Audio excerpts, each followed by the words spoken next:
Buenas tardes a los invitados especiales, ¿verdad?, que nos honran con esa visita a República Dominicana, participar para nosotros de un evento trascendente, porque hablar de derechos humanos, derechos fundamentales,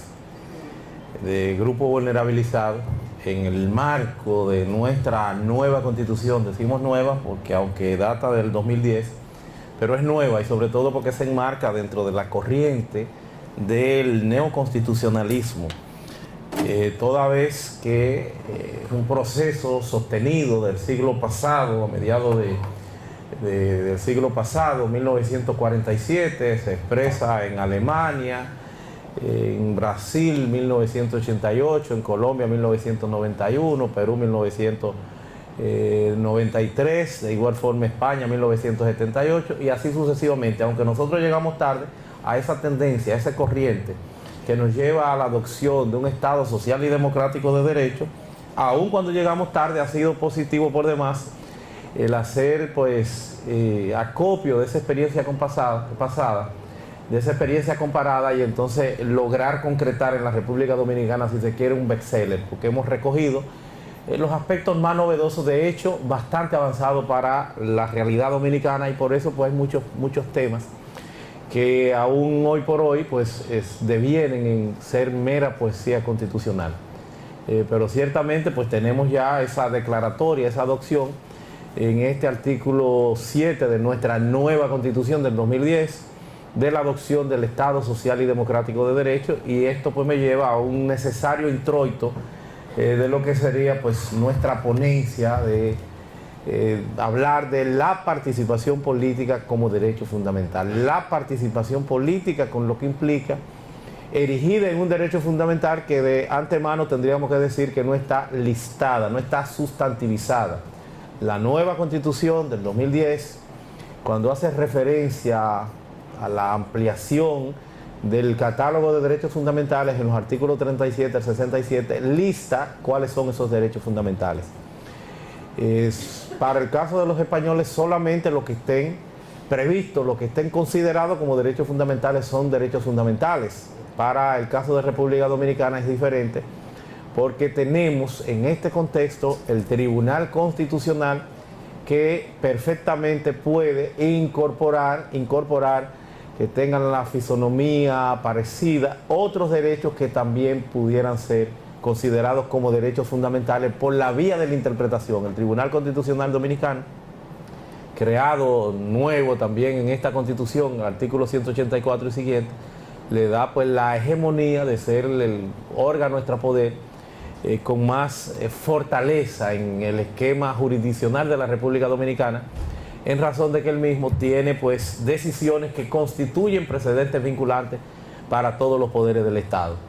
Al tener esas decisiones como precedentes vinculantes, pues tenemos un Tribunal Constitucional que constante y permanentemente estaría reescribiendo el derecho en la República Dominicana para, en esa fase interpretativa, también incorporar otros derechos con la categorización de derechos fundamentales. A eso se observa de la combinación del artículo 74 de nuestra Constitución, el numeral 1, que dice que no son limitativos esos derechos fundamentales y que los derechos fundamentales pudieran integrarse otros si tienen esas características, y responde en función de sus facultades al Tribunal Constitucional entonces decidir en algún ejercicio de ponderación sobre el particular. Si nosotros observamos entonces que un Estado social y democrático de derecho es la concreción, es el desarrollo sostenido a través de la historia, primero como constitucionalismo, como movimiento generador de constituciones, como ese proceso social, jurídico, ideológico, cultural, que da como resultante esa nación, esos individuos que en una gesta histórica, en tantas luchas, pues logran convertirse en Estado como nación en ese proceso de constitucionalismo, y llegar entonces a ser un Estado ya con una Constitución, y que recoge, reitero, progresivamente todos esos derechos desde la Revolución Francesa, Inglesa, hasta nuestros días, la Guerra de Independencia norteamericana, todos esos acontecimientos que sirven de pauta, que son hitos en nuestra historia, como emergente para concretar lo que hoy conocemos como Estado social y democrático de derecho. Primero fue Estado social, Estado de derecho, Estado de democrático y de derecho, y bueno, una combinación, pero ahora confluyen aquí estos elementos porque es precisamente la reivindicación de todos esos procesos que dan como resultado entonces estos catálogos jurídicos. Entonces tú tendrías que segmentar, tú tendrías que individualizar estos principios, decir, bueno, si tenemos en República Dominicana un Estado social, es que hay prioridad para los derechos de naturaleza social. Estamos refiriendo a la seguridad social, a la salud, a la vivienda, al empleo. Derechos sociales que como tienen una exigua y difícil justiciabilidad, los colombianos, por ejemplo, utilizan la doctrina del mínimo vital porque los derechos sociales, como corresponde, en función de una prestación que tiene que garantizar, que tiene que dar el Estado, su justiciabilidad es muy difícil porque el Estado tiene que hacer lo mejor de sí mismo para poder concretarlo y para poder observarlo. El Estado no puede darle a todo el mundo una vivienda, el Estado no puede darle a todo el mundo trabajo. Entonces tiene ciertamente esas dificultades porque responde al presupuesto general del Estado, a las posibilidades del Estado. En España, por ejemplo, los derechos sociales no son fundamentales. Bueno, aquí sí, porque estamos hablando del principio social. Pero nos vamos a encontrar también con el principio democrático, que es el que supone entonces, y es el fundamental, y es el que quiero definir, ampliar sobre el particular en este análisis, y por eso prefiero, bueno, dejarlo para último, porque sería el fundamental, y referirme brevemente entonces al principio jurídico, al principio de derecho, al principio de la institucionalidad, al principio de que haya un sometimiento pleno de las autoridades a la legalidad, al principio del derecho administrativo. Por eso tenemos ya en claro ascenso, en claro avance por una jurisdicción contenciosa administrativa, que aunque está limitada porque solamente existe como una corte, pero ya hay la previsión constitucional en el artículo 164 de que posteriormente tendríamos entonces también tribunales contenciosos administrativos de primera instancia. No lo han permitido, pese a que tenemos todos estos años, porque es la puerta de entrada del derecho administrativo en consonancia con esas garantías que debe el Estado para que haya institucionalidad. Pero en el que quiero centrarme y el que es objeto de esta discusión, de este apretado análisis que yo estaría haciendo, para interpretar, para exponer, para explicar por qué en su contexto más amplio la participación política se erige en la República Dominicana como un derecho fundamental. El principio democrático lo que te dice a ti dentro de Estado social y democrático de derecho, en el entorno nuevo constitucional, es que precisamente estamos en presencia de una democracia con amplios ribetes de democracia directa, de democracia participativa. No es una democracia meramente representativa como la que teníamos anteriormente. Esta, además de ser representativa, con los puestos de elección popular cada 4 años, alcaldes, regidores, diputados, senadores, presidentes, además de ese componente, además de esa realidad, también se instauran o se está hablando del tránsito de una democracia representativa a una democracia participativa, porque para ello, con el Estado social y democrático de derecho, el principio democrático, se instauran entonces lo que son mecanismos de participación popular, de participación democrática. Tenemos entonces la iniciativa legislativa popular, artículo 97 de nuestra Constitución, el artículo 203, la normativa municipal, ya para la capacidad que tendrían los municipios frente a los ayuntamientos, comunidades locales de espacios democráticos, para que se puedan también hacer propuestas de normas, el plebiscito, el referéndum para el plano local, un referéndum también en el artículo 210 para consultas populares, y otro referéndum para reformas constitucionales, adicionándole a nuestra Constitución una cláusula semipétrea en relación a diversos temas a considerar por su especial trascendencia, como son los propios derechos fundamentales. Entonces ahí aparece el artículo 272 que especializa ese referéndum aprobatorio para reformas constitucionales, supeditado a los temas a abordar, a los temas a tratar: derechos fundamentales, la nacionalidad, derechos de ciudadanía, donde aparecen derechos de ciudadanía, el derecho que es el sustento, es la base, si se quiere, de la participación política. Es uno de los puntos a considerar con mayor relevancia, como lo sería el derecho a elegir y ser elegible, que es en principio un derecho de ciudadanía en nuestro entorno constitucional, considerado en el artículo 22, numeral 1, pero que además es la puerta de entrada para que se empiece a asimilar, como tienen los mexicanos,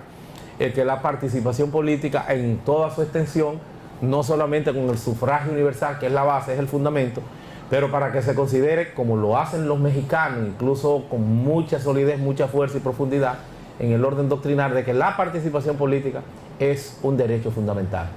Aquí tenemos como reconocimiento explícito en la jurisprudencia del Tribunal Constitucional, por lo menos el derecho al sufragio, el derecho al voto como un derecho fundamental, y con ello, evidentemente que también la consideración de la participación política como tal, porque la participación política no se supedita estricta y exclusivamente al componente, al procedimiento de pura y simplemente el voto. No, tienes la posibilidad de hacerlo a través de los partidos políticos, no solo el voto, reitero, es el eje central, es el buque insignia del proceso. El voto, que como saben ustedes, el sufragio universal, tiene dos componentes, uno activo y uno pasivo. Activo cuando tú votas y pasivo cuando estás en condiciones de que seas elegible. Con que se pierda una de las dos condiciones, sin que haya una justificación objetiva, real, atendible de que hayas agotado esa fase, si pierdes una de las dos condiciones, pues ya eso deviene en una violación a ese derecho fundamental. Solamente en el entorno sistémico de este proceso neoconstitucional que tenemos en el país, con esta constitución, vamos nosotros a verificar que existe en los artículos 71, 72, 70, 71 y 72 de la Constitución, lo que es el habeas corpus, que está también, está de hecho pues previsto en leyes especiales, en nuestro Código Procesal Penal, por ser un instituto de ese ámbito. Está el habeas data, un amparo en este caso de los datos, de la información, amparo informático, y está el amparo general. Entonces en el amparo, conocen ustedes que el presupuesto base de un amparo, de una tutela, como el caso de Colombia, de un mandato de seguridad, como el caso de Brasil, de que un amparo es conducente a la protección estricta y exclusiva de los derechos fundamentales. Para la existencia de un amparo en un esquema sistémico, armónico, tiene que existir la violación de un derecho fundamental para que se hable de un amparo. Y ciertamente está considerado en nuestro contexto constitucional, en el desarrollo legislativo de la Ley Orgánica del Tribunal Constitucional y los procedimientos constitucionales, está considerado el amparo electoral. El amparo electoral, que no es estrictamente, exclusivamente para el derecho al voto, sino lo que se desprende con ocasión de la participación política. Entonces, en un ambiente sistémico, armónico, tendríamos nosotros, con un principio democrático, con la existencia de un amparo, con la interpretación del Tribunal Constitucional, que lo que es vinculante es precisamente la ratio decidendi. Los razonamientos, son muchas, innúmeras las sentencias que hay en este orden, en este sentido. Entonces, por esa vía, la participación política deviene también en un derecho fundamental. Máxime que ya no estamos hablando de interpretación. La Constitución anteriormente era de interpretación estricta en el Estado legal. Ya en el Estado constitucional, no con la interpretación, sino con la argumentación, rellenar una norma de contenido, estaríamos entonces considerando que esa argumentación es conducente en este proceso neoconstitucional del nuevo constitucionalismo, es conducente a que válidamente se infiera por extensión de que estamos en presencia en la participación política como un derecho fundamental. Es lo que nosotros se ha desarrollado, es lo que se ha dado en la República Dominicana en los últimos tiempos. Ya en ese proceso, producto de ese principio democrático, también se elevó la categoría de órganos constitucionales, artículo 216 de nuestra Constitución, a los partidos políticos. Eso trajo consigo el que necesariamente se considerara y se aprobara en el 2018 una ley de partidos políticos, como también una nueva ley de régimen electoral, ahora a principios del 2019. Había una resistencia sostenida de parte de nuestra clase política, porque no querían ser escrutados, no querían ser vigilados, no querían someterse a una ley, sino que querían manejarse siempre en el manto de la discrecionalidad, el manejo que tienen ellos como cúpulas. Fue obligatorio, un imperativo el que esto sucediera luego de esa declaratoria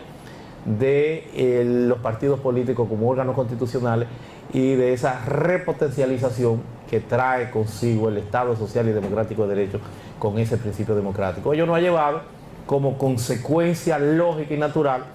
a que tengamos entonces que seguir abordando, que tengamos que seguir ampliando ya con estas leyes que están en desarrollo y que se están implementando en la actualidad y que reconocen muchos temas como es la cuota de género de un 40% como mínimo y de un máximo de un 60% indistintamente para hombres y mujeres. Una gran conquista de las mujeres que en esta oportunidad la misma se ha extendido esta conquista no solamente a la cuota de género para candidaturas, sino a un punto que incluso como cuota es más radical, es una conquista si se quiere mayor, porque en la cuota de género lo que te garantizan son candidaturas, no los votos, no la elección, en la denominada discriminación positiva que conocen o manejan ustedes, para equilibrar todos estos procesos y que tiene también mucha vigencia con grupos vulnerabilizados dentro de sus diferentes modalidades, como discriminación positiva. Pero en el caso concreto a que hago referencia es que el articulado de estas leyes supera con creces los numerales en los propios artículos. Entonces son leyes que resultan un poquitito complejas, son leyes que resultan, si se quieren, en la actualidad con muchas incongruencias, muchos inconvenientes, porque tienen 6 veces más numerales que los propios artículos que tienen. Entonces uno de los numerales, gracias a Dios, contempla el numeral 6 del artículo 24 de la Ley de Partidos Políticos, que no es única y exclusivamente la cuota de género para los cargos públicos, sino también para los puestos de dirección de los partidos políticos, la democracia interna de los partidos políticos, los espacios de poder dentro de la gerencia, el manejo administrativo de los partidos políticos. Entonces también hay que darle un 40% a las mujeres en todos los estamentos de mando de los partidos políticos. Y ello entonces pues impone que tengamos en esta resistencia, en este espacio, que abonar con acciones jurisdiccionales, como sería un amparo de cumplimiento que nosotros ya como fundación estamos encaminando, el que se haga este reconocimiento a la mujer, que más que un reconocimiento ya es una disposición legal, independientemente del cuestionamiento que pueda tener cualquiera, de si no rompe con el principio de igualdad, si es un privilegio, si no es una discriminación positiva. Todos esos aspectos, lo que están en contra y a favor, eso poco importa. Ya estamos en presencia de una ley orgánica, una ley concebida con una presunción de legalidad y legitimidad, porque así lo ha aprobado el Congreso, un aspecto que no ha sido considerado por el Tribunal Constitucional y que debe observarse, debe respetarse.